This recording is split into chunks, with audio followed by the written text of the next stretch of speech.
เหลือไว้แค่รอยน้ำตาไม่มีแม้ความห่วงหาทอนใดๆให้เธอ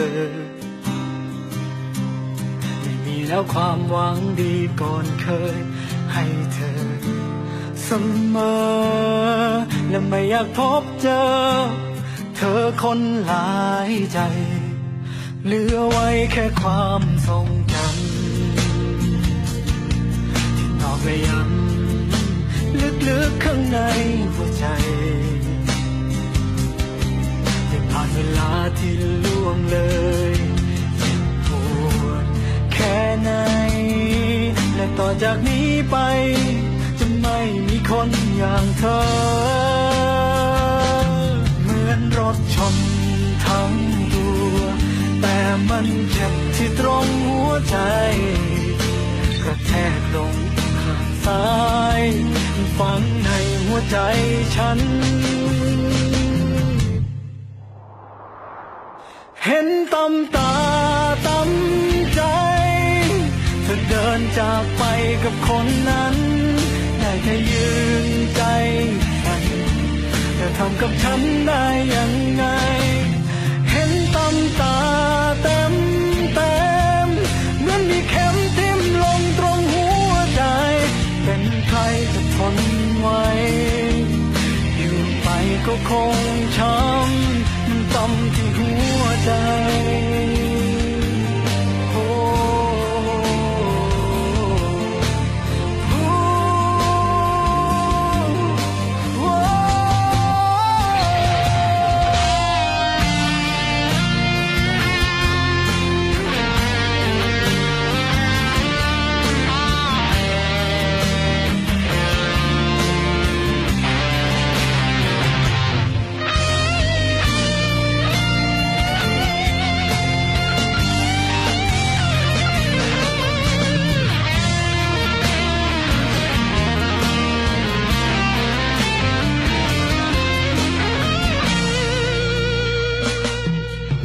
รถชน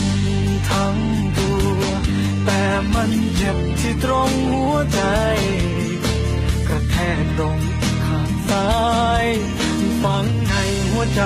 ฉันเห็นตำตาตำใจเธอเดินจากไปกับคนนั้นได้แต่ยืนใจสั่นเธอทำกับฉันได้ยังไงเห็นตำตาเต็ม